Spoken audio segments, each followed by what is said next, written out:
Olá, bem-vindos ao programa Professor Melinho Responde. Eu sou advogado, professor de Direito e tenho aqui um programa educativo para esclarecer as dúvidas da sociedade. Hoje nós vamos falar sobre uma questão interessante, que é um projeto de lei que regulamenta a categoria do Uber. Nós vamos debater esse projeto e as questões jurídicas, que envolvem esse projeto. E hoje eu estou aqui com o convidado, Jefferson Gomes Jardim.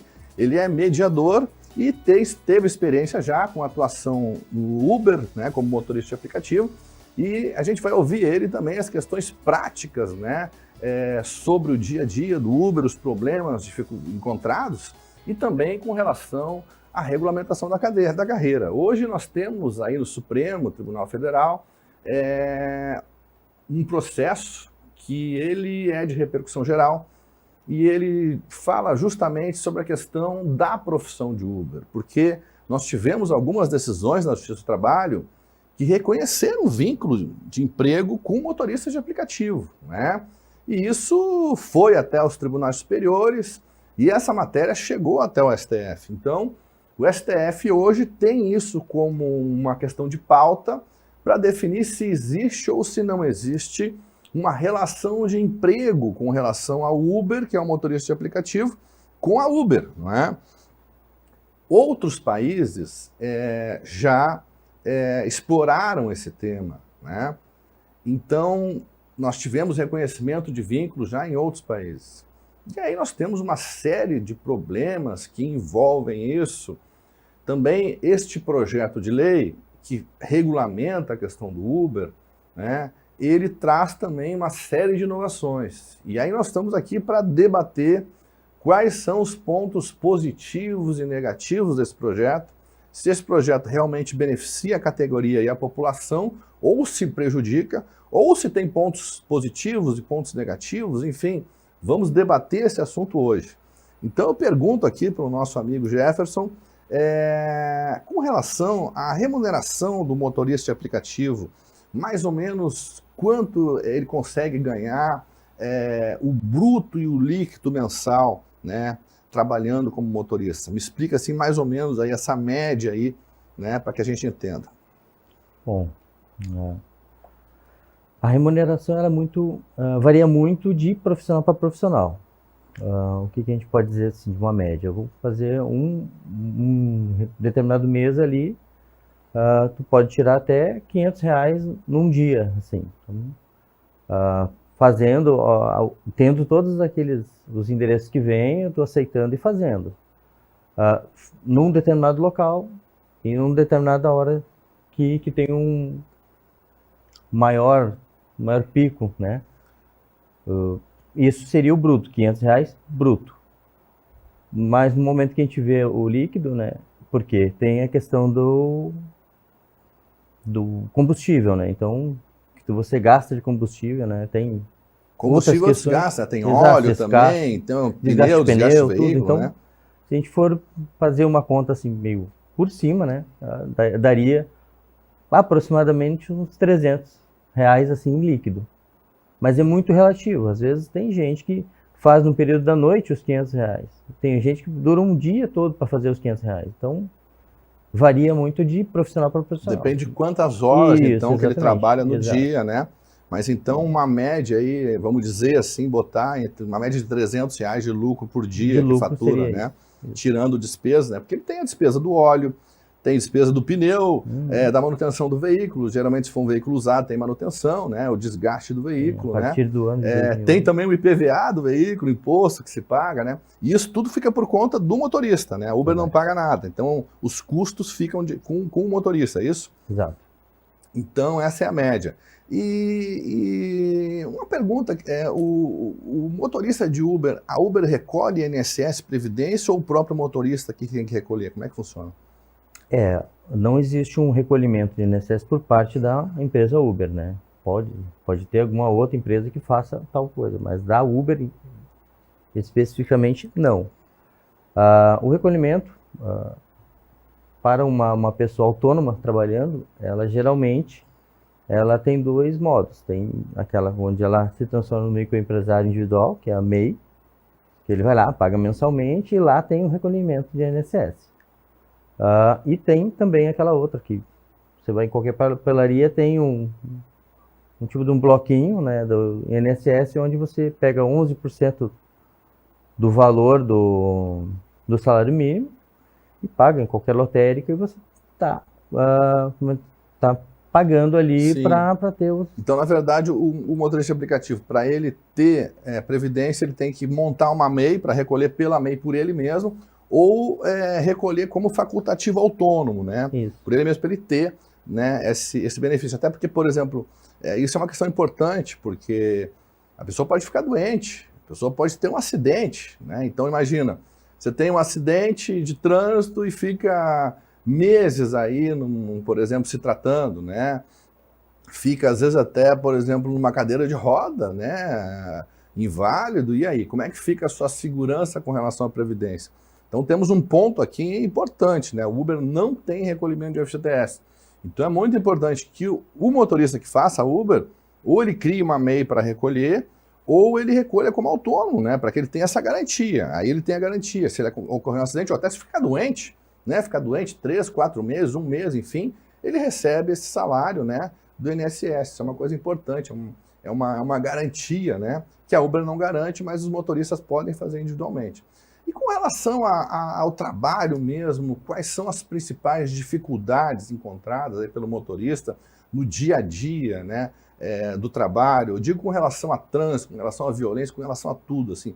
Fala pra gente do dia a dia as dificuldades aí que tem motorista aplicativo. A principal dificuldade seria com relação à segurança.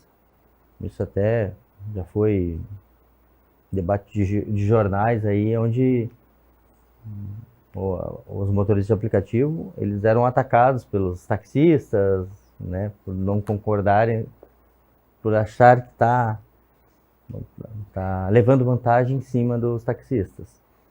Tem a questão de que quando um motorista de aplicativo é chamado, ele vai lá até o local para pegar o passageiro e não sabe em qual local que ele vai adentrar, né? Às vezes tem bairros ali que, em Porto Alegre, por exemplo, tem bairros que não permite a entrada de Ubers. O taxista entra. Aí isso é um ponto. Outra é quando o passageiro pede, você vai com o endereço onde vai pegá-lo e o endereço onde vai deixá-lo. E o seu nome. Não existe uma foto para identificar. Às vezes, num local lá onde tem várias pessoas, você fica procurando quem poderia ser o teu passageiro. Então, essa falta de foto também é uma coisa que não deixa a gente seguro, né? Ou qualquer uma pessoa vai pegar e bota a mão na tua porta, você vai abrir pensando que é o passageiro e às vezes não é. Pode ser alguma... Tem um grande índice de roubo, assim, com relação a Uber? Acontece muito, não? Geralmente acontece muito de madrugada. Não sei se tem uma... Como é que eu vou dizer? Uma tabela que possa fazer para mensurar isso aí. Mas a gente, né, faz com todo cuidado onde vai. Às vezes a gente tem para você negar uma determinada viagem por N motivos, às vezes por falta de segurança, ou às vezes porque o carro está com pouca gasolina para poder fazer um deslocamento muito grande, para poder pegar esse passageiro, acaba negando. E a gente pode negar até 3 vezes. Depois disso fica suspenso, e daí a gente tem que ficar um tempo parado, sem pegar passageiros, né? Uma espécie de suspensão. Então você vem passageiros, você pode negar até 3. Isso. Se negar mais de 3, aí vai para fila de espera ou ele exige que essa terceira tu pega. Ou exige que a terceira pegue, entendi. Nós temos aí um problema de segurança, a gente vê muitas vezes a questão de roubos com relação a Uber, principalmente à noite, em zonas de risco também, né? E uma pergunta que eu tenho interessante, em relação ao trânsito, às vezes nós temos engarrafamentos enormes que o Uber pega, né? E aí você pega uma corrida, por exemplo, ali, aí eu acho até injusto com o Uber nesse caso, né? Porque, por exemplo, você pega uma corrida ali por, vamos dizer, R$15, sei lá, uma corrida com valor baixo. E aí você pega um engarrafamento que você fica 1 hora para levar a pessoa, você gasta gasolina, você gasta seu tempo. Há alguma alteração na tarifa ou é o mesmo valor? Mesmo valor, ele não muda, não altera. Mesmo valor. Então, aí nesse ponto eu acho um pouco injusto com o Uber, né? Porque, por exemplo, aí uma diferença com o táxi. O táxi, além do quilômetro rodado, você tem o tempo também, né? Então, por exemplo, eu acredito que se um Uber pega um engarrafamento de 1 hora, né? E não é culpa dele, né? Mas ele fica ali para levar o passageiro, ele deveria ter talvez uma diferença nessa corrida aí, né? Para poder compensar. Não digo que dobre o preço, né? Mas pelo menos uma diferença que compense, porque ele vai gastar mais gasolina. Ele fica ali no trânsito de engarrafamento, um trajeto que ele faria em 10, 15 minutos, ele vai fazer 1 hora. Então é 1 hora de combustível, né? Então realmente dá uma diferença grande. Uma outra coisa que me chama a atenção é com o trânsito que nós temos aí, nós temos um grande índice de acidente hoje em dia. E eu queria saber se existe algum seguro feito pela Uber ou se o próprio motorista aplicativo que tem que fazer esse seguro, e se a Uber dá algum tipo de indenização quando ocorre um acidente com esse motorista. Olha, não tem o histórico disso, a princípio não há, pelo menos quando vem todas as informações ali no aplicativo sobre todas as questões de segurança, que eles nos dão um suporte, né? Não menciona nada de seguro, assim, um seguro específico para acidente. Eles podem reportar acidente, mas não fala nada de cobertura, né, como um seguro. Aí é mais ou menos nos mesmos moldes de ser facultativo, como foi na questão do INSS, fazer com que o dono do carro, né, faça um seguro para o seu carro, que vá, inclusive, de terceiros para poder que... Então o próprio dono do veículo tem que arcar. Então seria mais um custo também, né, para o Uber, a questão do seguro do veículo. Teria que incluir também, né, nessas despesas, porque é muito importante um seguro, né? Até porque, por exemplo, além do seu carro, tem a questão de terceiros, né? E tem a questão de danos morais, danos materiais, que envolve um acidente também.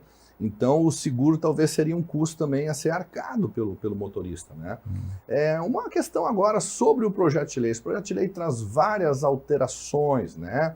E aí eu queria saber mais ou menos assim, na sua opinião, quais os pontos negativos desse projeto de lei, o que ele pode trazer de negativo para a sociedade que utiliza o Uber e para os motoristas de aplicativo?